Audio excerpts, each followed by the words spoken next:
Reading the pimp book, Jack, trying to get some knowledge into the game. Yeah, we give him about 10 years, he may take the crown in the pimp game. He reading a good book. They better all get that book from Pimp Stick to Pulpit. It's magic by the Don Magic Wand. Hey, boy, I'm telling you, once you put that book up, you ain't gonna never want to put it down, man. I'm telling you, this can affect the rest of your life. That's right. I'm telling you, man, it'll change you, young blood. Next thing you know, you'll be wanting to pimp. In the landscape of 1990s media, two documentary films emerged that did more than just capture a moment in time. They became a catalyst for the end of an era.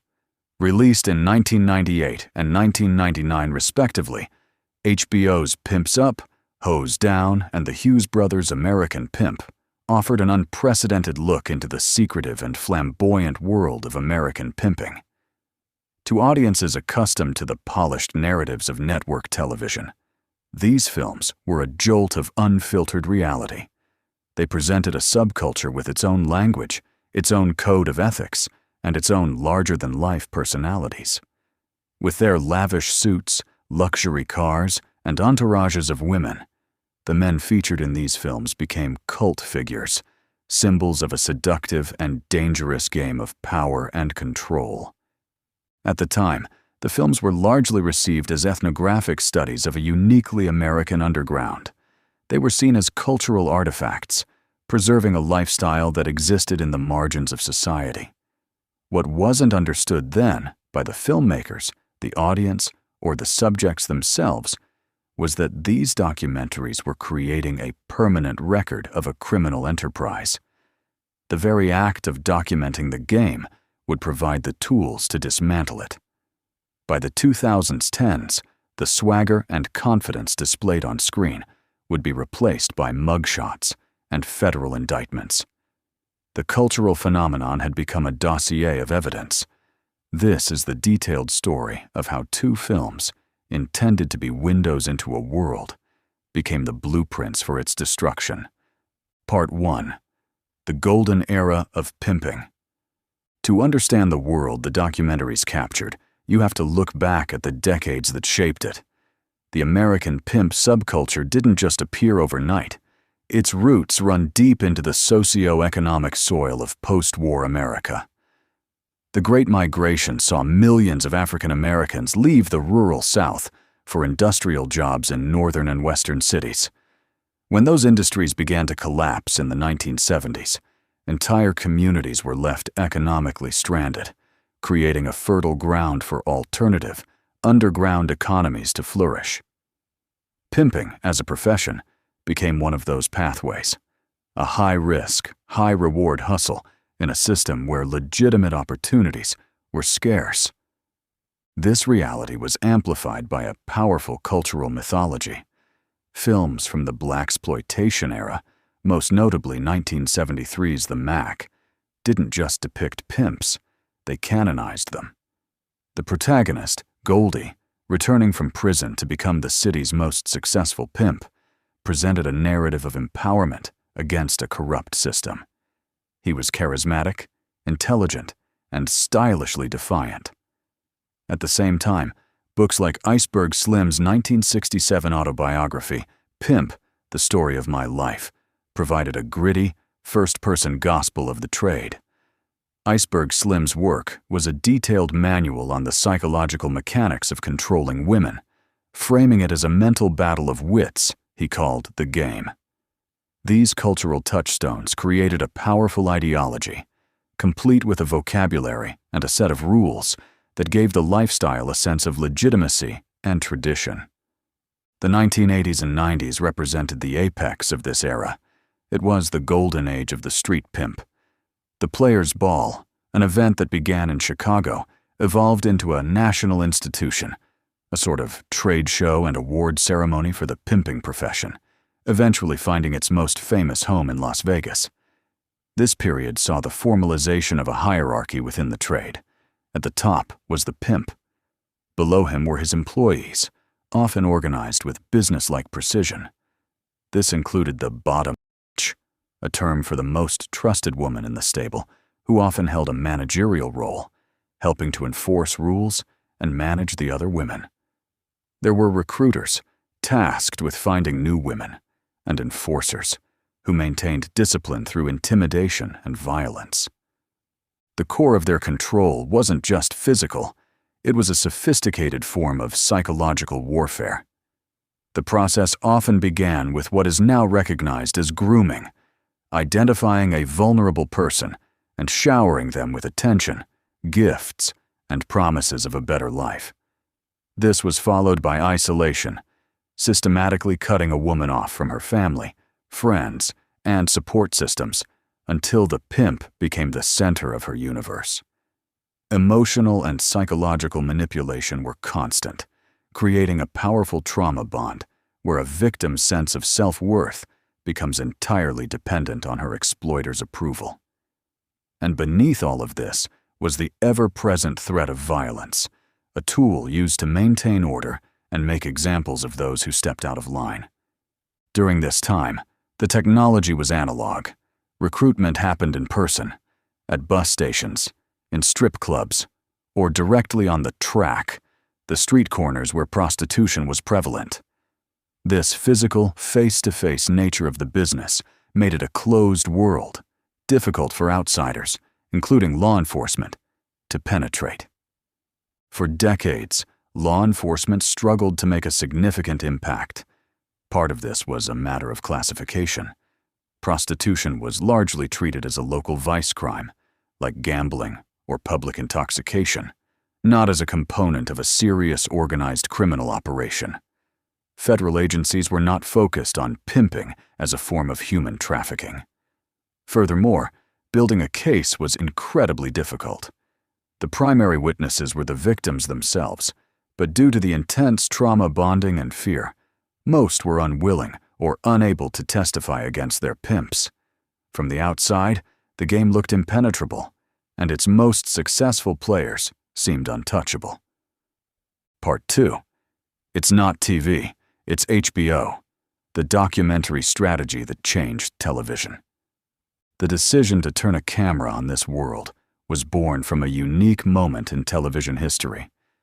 In the 1990s, home box office, or HBO, was in a battle for supremacy. As a premium subscription service, its entire business model depended on offering content that people couldn't get on the dozens of free, advertiser-supported broadcast and basic cable channels. They couldn't compete by being blander or safer. They had to be bolder, more adult, and more provocative.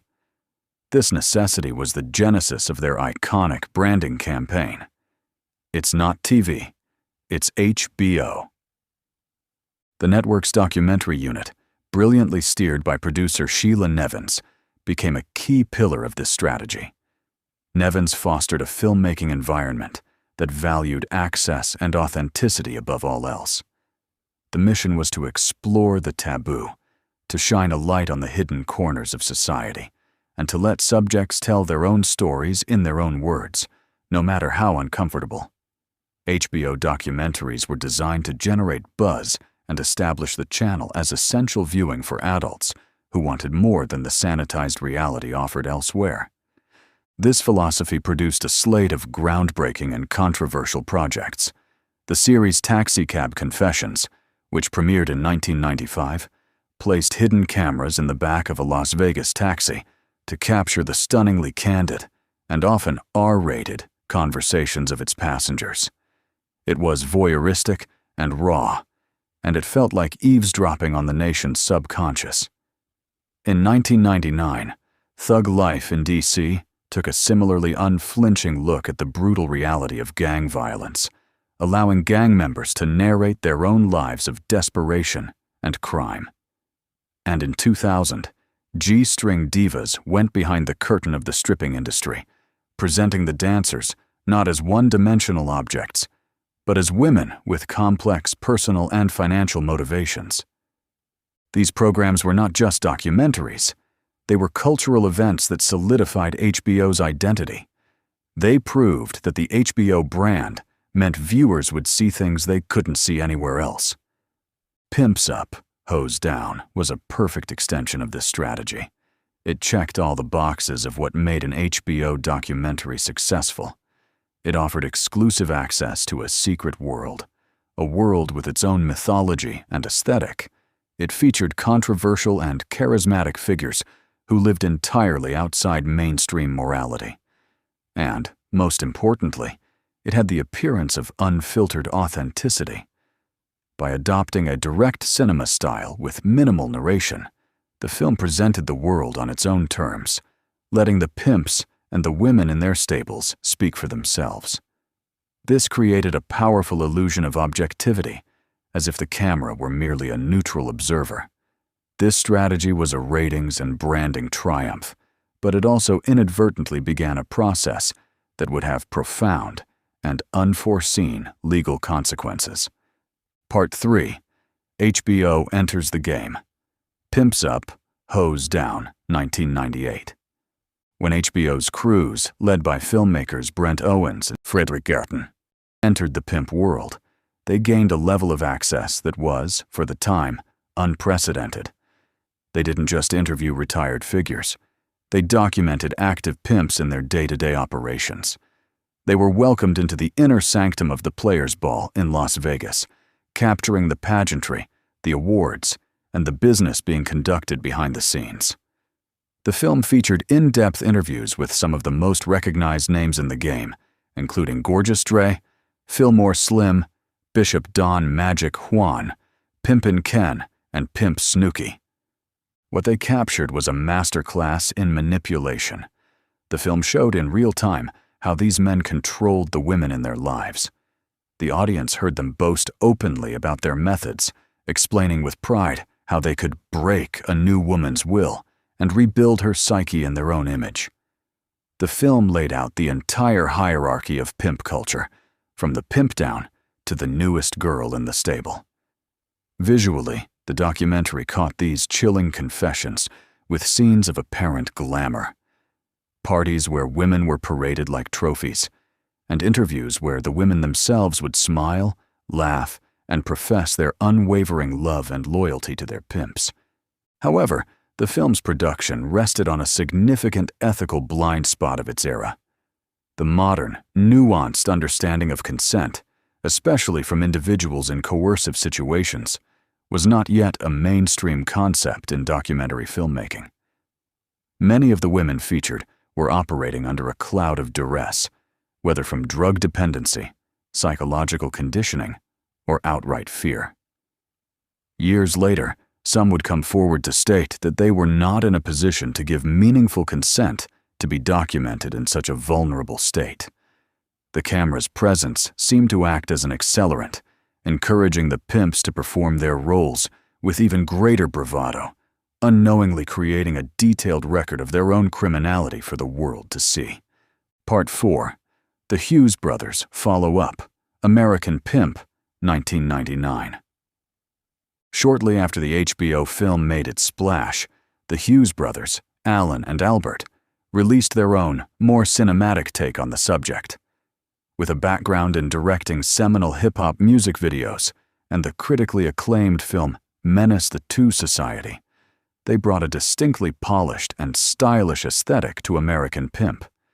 Their film was less a raw verite document and more a stylized, historical examination of the pimp as a cultural archetype.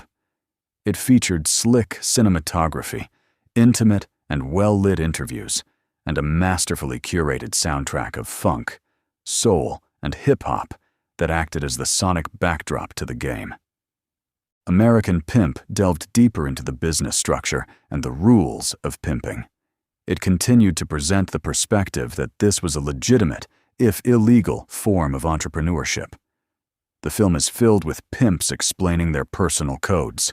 A good pimp doesn't use violence. A good pimp is a good businessman. A good pimp is respected. The documentary also gave significant screen time to the women, many of whom articulated a deep sense of loyalty and even love for their pimps, reinforcing the narrative that this was a consensual, if unconventional, lifestyle choice. But this polished presentation contained a trap. In its quest to document the mindset and methodology of its subjects, American Pimp inadvertently created a comprehensive guide to their criminal operations. The film is a clinic in illicit practices.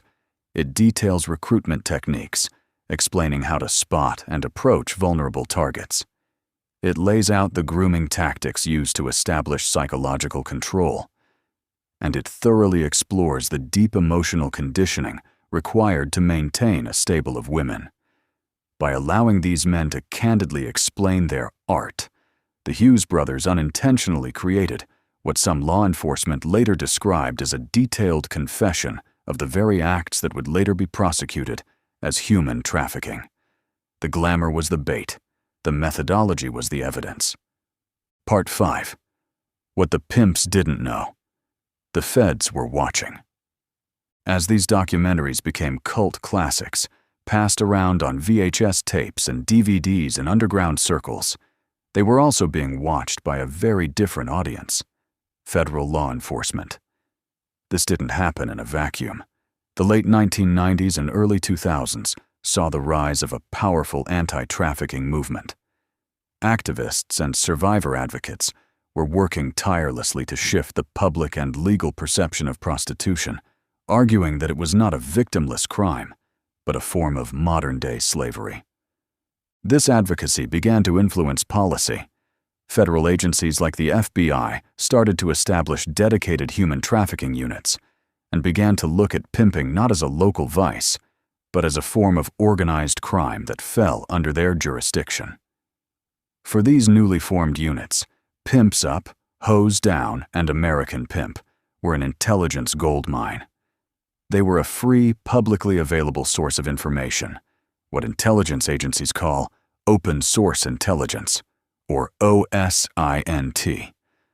Law enforcement agents saw the films as something extraordinary, a series of on-camera confessions. The pimps were not only admitting to their crimes, but they were also explaining their entire operational philosophy. They were teaching the feds the language of the game, the structure of the hierarchy, and, most critically, how psychological control was their most potent weapon.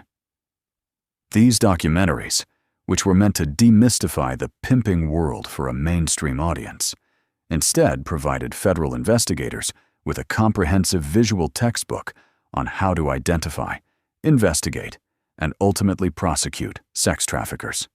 Part 6. The Legal Arsenal, Mann Act, RICO, and Wiretaps. As federal investigators were studying the pimp's playbook, their legal toolkit for combating it was becoming significantly more powerful. Prosecutors began to creatively apply federal statutes that were either long dormant or designed for other types of crime. The first was the Mann Act of 1910. Originally passed to combat the white slave trade, the law makes it a federal crime to transport any individual across state lines for the purpose of prostitution or debauchery.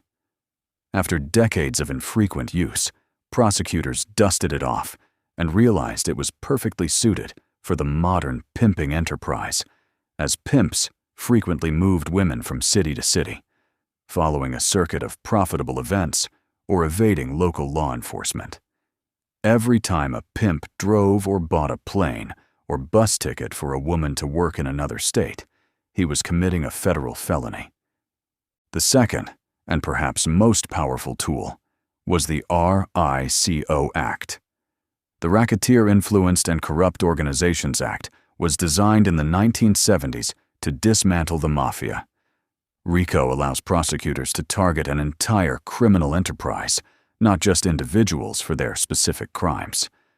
To apply RICO, prosecutors had to prove that a pimp and his associates constituted an ongoing criminal organization. According to legal experts and law enforcement interviews, the documentaries became invaluable resources as they showed the pimps themselves describing their hierarchical structures, with recruiters, enforcers, and money managers, a classic RICO enterprise. This meant that any act in furtherance of the enterprise, from renting a hotel room to collecting money to posting an online ad, could be woven into a single, massive conspiracy charge, carrying severe penalties. Third, technology provided the powerful tool of electronic surveillance. Based on preliminary evidence, some of which could be corroborated by the on-camera boasts in the documentaries.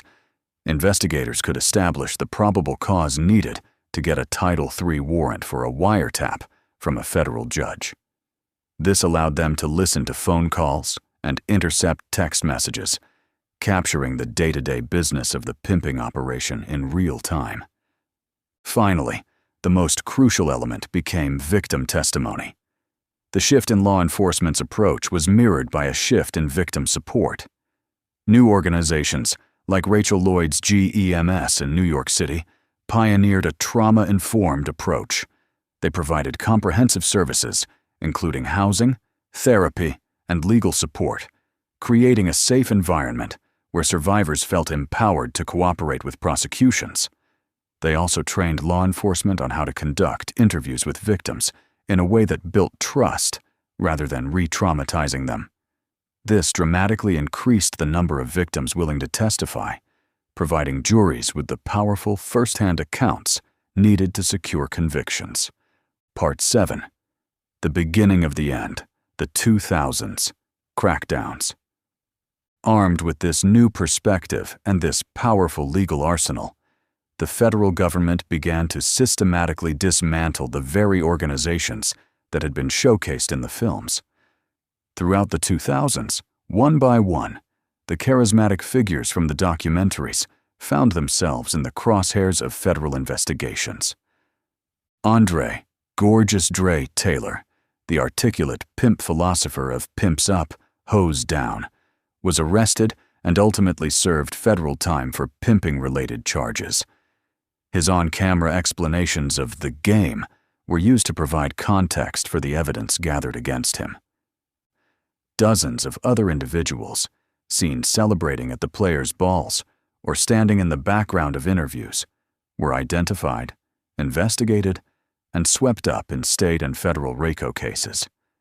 Investigators described the films as functioning like visual photo albums, helping them map the connections and hierarchies of various pimping cliques across the country. Victims who had once smiled for the cameras and professed their devotion began to cooperate with investigators, their testimony often corroborating the very methods of manipulation the pimps had boasted about in the films. And the wiretaps were damning. They captured the unglamorous day-to-day reality of the business, threats, coercion, and financial exploitation. And the conversations often mirrored the tactics and language that the documentaries had so famously captured. The cinematic glamour of Pimps Up, Hose Down, and American Pimp had fully transformed into cold, hard, prosecutorial evidence. The arrests of these high-profile figures sent a clear message through the underground. The game had changed, and the feds were now watching everyone. Part 8. Backpage, Craigslist, and the digital pivot. As law enforcement pressure mounted on street-level operations, the pimping industry underwent a technological revolution. The game pivoted from the physical track to the digital marketplace. In the mid to late 2000s, websites like Craigslist in its erotic services section, and especially Backpage, became the new hubs of the sex trade. This digital shift offered several advantages. It provided a veneer of anonymity and discretion. Pimps could now advertise women as independent escorts, creating the illusion of agency. Recruitment also moved online, with predators using social media platforms like MySpace and later Facebook and Instagram to identify and groom vulnerable young people. Financial transactions shifted to online payment systems in an attempt to avoid the paper trails of traditional banking. For a time, it seemed the internet had created a new, safer way to run the business, but it also created a permanent, searchable archive of their activities. According to DOJ statements and multiple press reports, federal investigators quickly adapted to this new digital landscape. They embedded informants and undercover officers in these online spaces, responding to ads and initiating contact. More importantly, they used the power of federal subpoenas to unmask the anonymity of the web. They obtained IP address logs from websites, cell tower data from service providers to track movements, and financial records from payment platforms. Every online ad, every text message, and every digital payment became another piece of evidence. The culmination of this effort came in 2018, when the Department of Justice seized and permanently shut down Backpage, indicting its founders on charges of conspiracy and money laundering. The federal government had declared war on the digital infrastructure of the sex trade.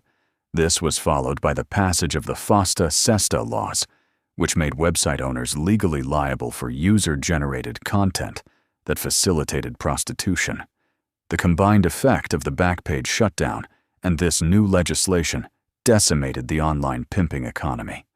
The digital pivot, which was meant to be a safe haven, had instead created an indelible evidence trail that led directly to convictions. Part 9. The Players' Ball Gets Raided. Even the most celebrated institution of pimp culture, the Players' Ball, was not immune from this new era of enforcement. Once a proud public display of wealth and status, the ball itself became a prime target for intelligence gathering. Police departments in host cities like Las Vegas and Chicago began to heavily surveil the events. They ran the license plates of the luxury cars in the parking lot and used facial recognition on photos and videos posted online. More directly, undercover officers began attending the events, posing as aspiring players or fans. They bought tickets, mingled with the crowd, and observed the proceedings firsthand, gathering intelligence on who the major players were and how they operated. This inside access provided crucial information. Some survivors have testified that women were sometimes treated as prizes or traded among pimps at these events to settle debts or forge alliances. The long-term surveillance culminated in direct action. According to law enforcement reports and survivor testimonies, several Players' Ball events were subject to heavy police surveillance, and at least 2 are believed to have faced significant law enforcement action, where attendees were detained and identified. While not everyone was arrested on the spot, the information gathered during these raids was used to build larger conspiracy and trafficking cases against key figures. The constant threat of surveillance and raids effectively ended the Players' Ball as a public spectacle. By the late 2000s and 10s, the grand celebrations seen in the documentaries had been reduced to small, secretive private events, stripped of their former glory and operating under the constant fear of federal attention. Part 10. Survivor voices rewrite the narrative. Perhaps the most significant force in dismantling the mythology of the pimp was the organized and amplified voice of survivors. For decades, the narrative had been controlled by the pimps themselves. But in the 2000s, a courageous group of women who had exited the life began to publicly rewrite that narrative. Leaders like Natasha Fall, a Canadian survivor turned researcher and international trainer, began to deconstruct the images seen in the documentaries. She explained to law enforcement and service providers how pimps use calculated techniques to create glorified coercion, and how the smiles and laughter seen on camera were often masks for the deep psychological pain of trauma bonding. In the United States, Rachel Lloyd, who founded the New York-based organization Girls Educational and Mentoring Services, GEMS, became a leading voice for survivors. She was a vocal critic of how films like American Pimp turned real, complex trauma into a form of entertainment. She educated the public and policymakers on how the concept of choice is rendered meaningless under conditions of intense grooming and manipulation, arguing that these films had, for a time, made it harder for law enforcement to see the exploitation happening right in front of them. Advocates like Nola Brantley, another survivor who became a trainer and consultant, drove home the point that many of the women being portrayed as glamorous adults were, in fact, victims who had been recruited as minors. They were heavily groomed and controlled not just by promises of a better life, but by relentless emotional abuse and the constant threat of physical harm. Their collective work was revolutionary. They introduced the concept of trauma bonding into the public lexicon, explaining it as a powerful survival mechanism in which a victim develops a fierce, protective attachment to their abuser. By sharing their experiences, these survivors dismantled the myth of the happy hooker and replaced the romanticized image of the pimp with the stark reality of the trafficker. This fundamental shift in public understanding was essential in creating the political will to prosecute these cases. Part 11. Rare Interviews. Pimps admit the collapse. The end of the game was not just declared by law enforcement and survivors, it was acknowledged by the pimps themselves. In interviews conducted after their release from prison, or in moments of candor in later documentaries, the very men who had once been the kings of the culture admitted that their world had vanished. Gorgeous Dre, in a post-prison interview, broke it down with the same analytical clarity he displayed in Pimps Up, Hose Down. I caught a case during the filming of the American Pimp, and they ended the movie with me. See, I was in Clark County Detention Center, and Las Vegas, Nevada. That's in Las Vegas, and I don't know how the Hughes Brothers got clearance to come in and film, because normally you can't film nobody in jail. But somehow they got some clearance to come in and film me, and they were saying they didn't have an ending to the movie, but this would be a good ending. He understood that their greatest weapon, psychological manipulation, had been studied, understood, and turned against them by prosecutors. Kenny Red offered a more practical warning to anyone still trying to live the life, a warning that perfectly captured the new technological reality. You're doing much more dangerous, right? Yeah, a whole lot.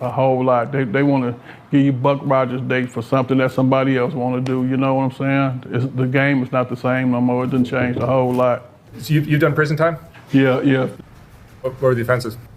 Money laundering. They had me charged for money laundering and taking a minor across the state lines, what they said. Pimps confessed that the rise of websites like Backpage was both a blessing and a curse. It made business easier, but it also made prosecution inevitable. They admitted that the digital footprints they left were impossible to erase.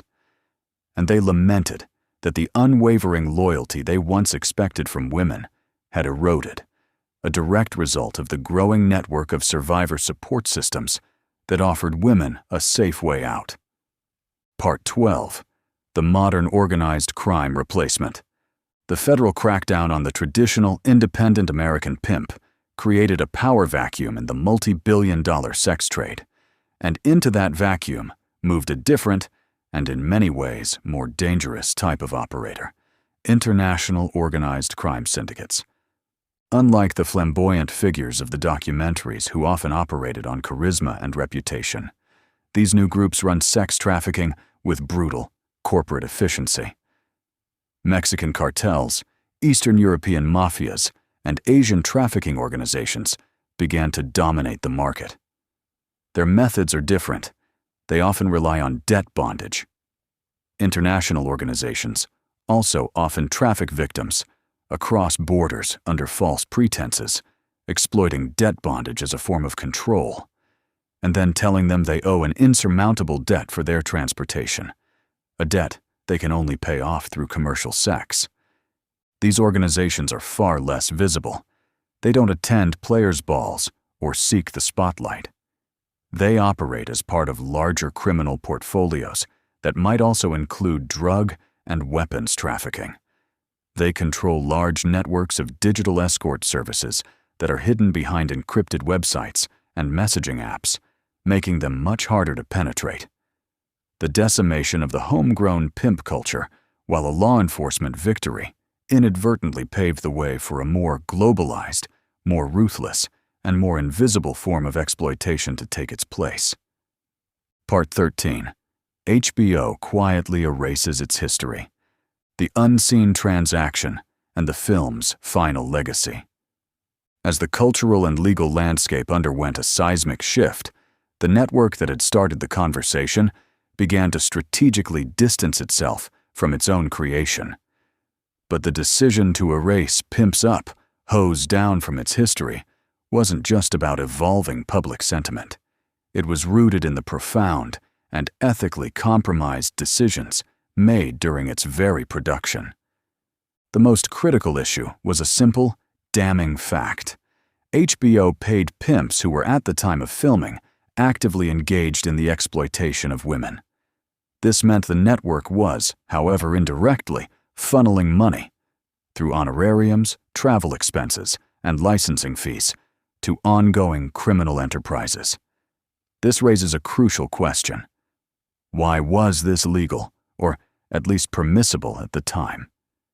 The answer lies in the legal and cultural climate of the 1990s. The filmmakers and the network operated under the powerful defense of journalistic neutrality, claiming, "We're documenting reality, not participating." In that era, prosecutors rarely pursued third-party media companies who were paying for access to criminal subjects. Laws concerning profiting from criminal activity were almost exclusively aimed at the criminals themselves, not the documentary producers who chronicled them. This gray area provided just enough legal cover. The decision to make the film was a calculated one, driven by several factors. Brand building. It perfectly fit the edgy, raw, exclusive content that defined the It's Not TV brand. Cultural trends. There was a hungry audience fascinated by street culture and the hustler lifestyle. Profitability. The production costs were relatively low, while the controversy and buzz generated high engagement. Minimal legal barriers.